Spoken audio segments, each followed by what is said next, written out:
ക്രമീകരിക്കണം എന്നുള്ളതിന്റെ ഒരു മാനേജ്മെന്റ് ഇല്ലാതെ മണ്ണ് കൈകാര്യം ചെയ്താണ് അതിന്റെ പ്രശ്നം. നേരത്തെ ഒരു മഴ തീർച്ചയായിട്ടും സിദ്ദീഖ് പറയുന്നതാണ് ശരി. ആ ഒരു വീട് കെട്ടിക്കൊടുത്ത പിണറായി വിജയൻ സഖാവും ഒപ്പമുള്ള കുറെ മന്ത്രിമാരും രാജൻ എന്ന് പറയുന്ന മിനിസ്റ്ററൊക്കെ വലിയ കാര്യമൊന്നുമില്ല അല്ലേ. ഒപ്പം തന്നെ അവിടെ അതിനു വേണ്ടിയിട്ട് അഹോരാത്രം പണിയെടുത്ത കുറെ ആളുകൾ, അവിടുത്തെ നാട്ടുകാരെല്ലാം ഒന്നും ശരിയല്ലെന്നേ. സിദ്ദീഖ് ഇപ്പൊ പറയുന്നത് കൃത്യമായിട്ടും ഈ വീട് കെട്ടിക്കൊടുക്കുന്ന സമയത്ത് തന്നെ ആ വീട് കെട്ടിക്കൊടുക്കുന്ന സമയത്ത് ഉണ്ടാവുന്ന കുറെ വേസ്റ്റുകളുണ്ട്, മണ്ണും മറ്റും. അതൊക്കെ കൃത്യമായിട്ട് എവിടേക്ക് കൊണ്ടുപോയി വെക്കണമെന്നതിന് ഒരു കൃത്യമായ പ്ലാൻ ഇല്ലെങ്കിൽ മൊത്തം തകരുമെന്നുള്ള കാര്യത്തിൽ ഒരു സംശയവുമില്ല എന്ന് ഒരു വീട് പോലും കോൺഗ്രസിൻ്റെതായിട്ട് വെച്ചു കൊടുക്കാത്ത നമ്മുടെ സിദ്ദീഖ് പറയുന്നു. പക്ഷേ അദ്ദേഹത്തിന്റെ ഇപ്പോൾ മന്ത്രിയാണ്, ഇപ്പോൾ അദ്ദേഹം പറയുന്നത് നമ്മൾ കേൾക്കണം. അദ്ദേഹം പറയുന്നതാണ് കാര്യം, അതിലാണ് സത്യസന്ധമായിട്ടുള്ള കാര്യമുള്ളത്. അല്ലാതെ വീട് കെട്ടിക്കൊടുക്കാതിരിക്കല്ല. വീട് കെട്ടിക്കൊടുത്തില്ലേ, അതാണ് പ്രശ്നം. വീട് കെട്ടിക്കൊടുത്തതിന്റെ ഭാഗമായിട്ടാണുള്ള വേസ്റ്റ് ചെളി ഉണ്ടാവുന്നത്. അങ്ങനെയുള്ള വേസ്റ്റ് ചെളി കൃത്യമായി ഡിസ്പോസ് ചെയ്യാൻ സാധിക്കുന്നില്ല എങ്കിൽ അത് അവരുടെ പ്രശ്നമല്ലേ ആണ്. എത്ര തന്നെ നിങ്ങൾ അതിനെ തമാശവൽക്കരിച്ചാലും സംഗതി പ്രശ്നമാണ്. ബാക്കി കേൾക്കാം കേട്ടോ. നേരത്തെ ടൗൺഷിപ്പ് നിർമ്മാണത്തിൽ മണ്ണ് ഏത് രീതിയിൽ ക്രമീകരിക്കണം എന്നുള്ളതിന്റെ ഒരു മാനേജ്മെന്റ് ഇല്ലാതെ മണ്ണ് കൈകാര്യം ചെയ്താണ് അതിന്റെ പ്രശ്നം. അതെ, കൃത്യമായിട്ടുള്ള മാനേജ്മെന്റ് ഇല്ല. ആ വീട് എങ്ങനെ പണിയണം എന്നുള്ള മാനേജ്മെന്റ് മാത്രമേ ഉള്ളൂ. എന്തുകൊണ്ട് പിണറായി വിജയൻ സർക്കാർ ഇത് ചെയ്തില്ല?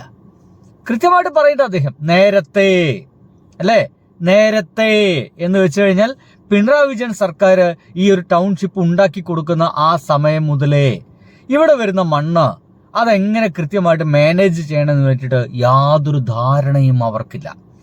അതല്ലാതെ ഇവർ അധികാരത്തിൽ കയറിയതിനു ശേഷം അവിടെ ആ ഒരു വീട് നിർമ്മാണത്തിന്റെ ഏറ്റവും ഉന്നതിയിൽ നിൽക്കുന്ന ഒരു മനുഷ്യനുണ്ടായിരുന്നു, ഒരു എന്താണ് ടൗൺ മാനേജ്മെന്റ് പ്ലാൻ ഒരു എക്സിക്യൂട്ട് ചെയ്യുന്ന ഒരാൾ. അദ്ദേഹത്തെ പുറത്താക്കിയതൊന്നുമല്ല വിഷയം.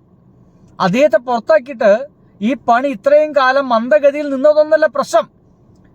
അദ്ദേഹം പുറത്താക്കപ്പെട്ടതിന്റെ ഭാഗമായിട്ട് ഇതൊക്കെ എന്ത് ചെയ്യണമെന്നറിയാതെ അവിടുത്തെ ആളുകളൊക്കെ അന്തം വിട്ട് നിന്നോന്നല്ല പ്രശ്നം. പ്രശ്നം എന്ന് പറയുന്നത് സിമ്പിളാണ്. ആ മണ്ണെങ്ങനെ മറ്റു സ്ഥലത്തേക്ക് ഡിസ്പോസ് ചെയ്യണമെന്ന് പിണറായി വിജയൻ സർക്കാരും മറ്റും തീരുമാനിച്ചിട്ടില്ല. അത് അവർ തലയ്ക്ക് തന്നെയാണ് ആ പ്രശ്നം ഇടേണ്ടത്. നേരത്തെ ഒരു മഴ പെയ്തപ്പോ അർദ്ധരാത്രിയിൽ നമ്മളൊക്കെ ഇവിടെ താമസിക്കുന്ന നേരത്തെ താമസിച്ച ആളുകളുടെ വീടുകളിലേക്കൊക്കെ ഓടിപ്പോകേണ്ട സാഹചര്യമുണ്ട്. നിങ്ങൾക്ക് എല്ലാവർക്കും അറിയാം. അത് കഴിഞ്ഞ് ഒരു അടിയന്തര മീറ്റിംഗ് നമ്മൾ ചേർന്നു. കലക്ടറോട് മീറ്റിംഗ് വിളിക്കാൻ ആവശ്യപ്പെട്ടു. മീറ്റിംഗ് വിളിച്ചു. അതിന്റെ ഒരു മാനേജ്മെന്റ് നടത്തി മുന്നോട്ട് പോവുകയാണ്. ഇനി ഞങ്ങൾ തിരുവനന്തപുരത്ത് 3 മന്ത്രിമാരുടെ നേതൃത്വത്തിൽ ഞങ്ങൾ യോഗം ചേർന്നു. ആ യോഗത്തിൽ വെച്ചുകൊണ്ട് 3 മന്ത്രിമാർ ആരൊക്കെ ആയിരിക്കും എനിക്കറിയില്ല. അദ്ദേഹം പറയുന്നുണ്ട് 3 മന്ത്രിമാരുടെ നേതൃത്വത്തിൽ ഈ ടൗൺഷിപ്പുമായി ബന്ധപ്പെട്ട് മാത്രം തന്നെ അവരൊരു യോഗം ചേർന്നിട്ടുണ്ട്. ആ യോഗത്തിൽ കാര്യമാത്ര പ്രസക്തമായ ചില തീരുമാനങ്ങളൊക്കെ എടുത്തിട്ടുണ്ട് എന്നാണ് പറയുന്നത്. കേൾക്കാം. മഴവെള്ളത്തിന്റെ പ്രശ്നം പരിഹരിക്കുന്നതിന് വേണ്ടിയിട്ടുള്ള എമർജൻസി റിക്വയർമെന്റ് ഒക്കെ ഞങ്ങൾ അനുവദിച്ചിട്ടുണ്ട്. റിക്വയർമെന്റ് അനുവദിച്ചു. ഇനി മനസ്സിലേ, അത് അനുവദിച്ചു. എന്താണ് മഴവെള്ളത്തിന്റെ ഭാഗമായിട്ട് ഈ ചളി കുളമായതിന്റെ ഭാഗമായിട്ടൊക്കെ അതെന്ത് ചെയ്യണമെന്നതിന്റെ സംഗതിയില്ലേ, അതൊക്കെ അതിനുള്ള എന്തൊക്കെ പണം അതവർ അനുവദിച്ച് കഴിഞ്ഞിട്ടുണ്ട്. എന്നിട്ടും എന്താണ് വർക്ക് തുടങ്ങാത്തത്? എന്റെ പ്രിയപ്പെട്ട പിണറായി വിജയൻ സഖാവേ, താങ്കൾ എന്താണ് വർക്ക് തുടങ്ങാത്തത്? മുഖ്യമന്ത്രിയായിട്ട് അവിടെ അതെയല്ല വി ഡി സതീശൻ അല്ലേ, എന്താണ് വർക്ക് തുടങ്ങാത്തത്? പണം അനുവദിച്ച് കഴിഞ്ഞിട്ടില്ലേ? പിന്നെ എവിടെയാണ് താമസം? മഴയല്ലേ പെയ്തുകൊണ്ടിരിക്കുന്നത്. വളരെ പെട്ടെന്ന് ചളിക്കുളമാക്കാതെ അവിടെ താമസിക്കുന്ന ആളുകൾക്ക് അവരുടെ വീടുകളിലേക്ക് സ്വസ്ഥമായിട്ട് കയറിപ്പോകാൻ പറ്റുന്ന ഒരു ഇടം അവിടെ ഒരുക്കണ്ടേ? വരുന്ന വെള്ളം മുഴുവൻ പ്രശ്നം ആവാതിരിക്കാൻ കൽപ്പറ്റ ടൗണിന്റെ പ്രോപ്പർ ഡ്രൈനേജ് മാനേജ്മെന്റിന് വേണ്ടി പഠിക്കാനുള്ള നടപടികൾ സ്വീകരിക്കുക. അതൊരു വൻ പ്രൊജക്റ്റ് ആണ്. അതായത് കൽപ്പറ്റ ടൗണിലെ ഈ വെള്ളവും മറ്റൊക്കെ ഒഴുകി പോകാനുള്ള ഡ്രൈനേജ് സിസ്റ്റം, അതിനെപ്പറ്റി പഠിക്കാൻ തന്നെ ഒരു വൻ സമിതിയെ നിർമ്മിച്ചിട്ടുണ്ട്. ഈ മഴക്കാലം കഴിയും ആ ഒരു പഠനം തീരാൻ. അപ്പോഴത്തേനും മൊത്തം വെള്ളത്തിന്റെ അടിയിലായി ഉണ്ടാവും. ഡ്രൈനേജൊക്കെ ആകെ ചളിക്കുളയുണ്ടായിരിക്കും. ഇതവർ നിയമിച്ചിരിക്കുകയാണ്. ഇത്രയും കാലമായ ഇദ്ദേഹം അവിടുത്തെ MLA ആണ്. പക്ഷെ ഇത്രയും കാലമായിട്ട് അതൊരു പ്രശ്നമാണെന്ന് അദ്ദേഹത്തിന് തോന്നിയിട്ടില്ല. ഇപ്പോഴേ തോന്നിയിട്ടുള്ളൂ. അതിന്റെ ഭാഗമായിട്ട് ഇതാ ഇപ്പോ മഴ പെയ്തപ്പോ അതിനെപ്പറ്റി പഠിക്കാൻ ഒരു സമിതിയെ നിയമിച്ചിട്ടുണ്ട്. എന്നാണ് ആ സമിതി ഉത്തരം നൽകുക? പദ്ധതിയാണ്. ആ പദ്ധതിയും ഇതിന്റെ ഭാഗമായി കൊണ്ടുവരാനുള്ള ശ്രമം നടത്തിക്കൊണ്ടിരിക്കുകയാണ്. അടിപൊളി. അതൊരു വലിയ പദ്ധതിയാണെന്ന് അദ്ദേഹം തന്നെ പറയുന്നുണ്ട്. അപ്പൊ ഇതിന്റെ ഭാഗമായിട്ട് അതുകൂടി വരും.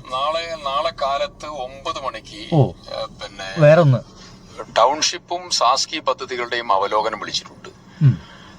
ഇന്നലെ ഇതുമായി ബന്ധപ്പെട്ടതായ എല്ലാ ഏകോപനവും മന്ത്രി എന്ന രീതിയിൽ ഇതുമായി ബന്ധപ്പെട്ട എല്ലാ ഏകോപനവും നടത്തിയിട്ടുണ്ട്. ഒരു ടെൻഷനും മറക്കേണ്ട കാര്യത്തിൽ ഇല്ലാതെ മുന്നോട്ട് പോകാനുള്ള നടപടികൾ ക്രമീകരിച്ചിട്ടുണ്ട്.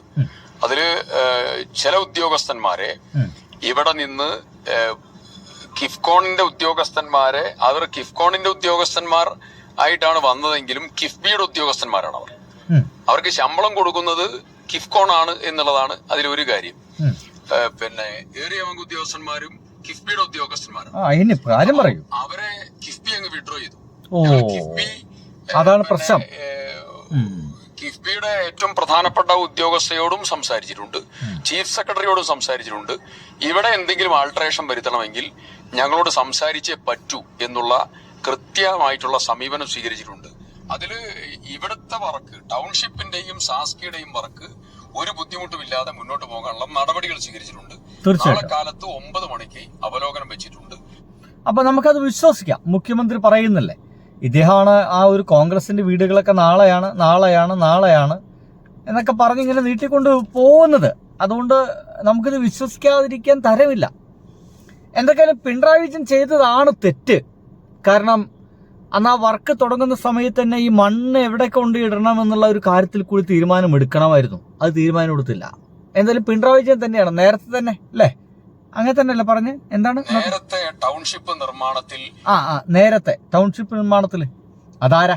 പിണറായി വിജയനാണല്ലോ. അപ്പൊ മൂപ്പര് തന്നെയാണ് തെറ്റ്. പ്രശ്നം അവിടേക്ക് തന്നെയാണ് പോണത് കേട്ടോ. അപ്പൊ സുഹൃത്തുക്കളെ, എല്ലാവർക്കും നല്ല നമസ്കാരം. ബൈ. അതെ, കഴിയുമെങ്കിൽ ഒന്ന് ഷെയർ ചെയ്ത്, ഒന്ന് ലൈക്ക് അടിച്ച്, ഒന്ന് സബ് ചെയ്ത് സപ്പോർട്ട് വേണേ. ബൈ.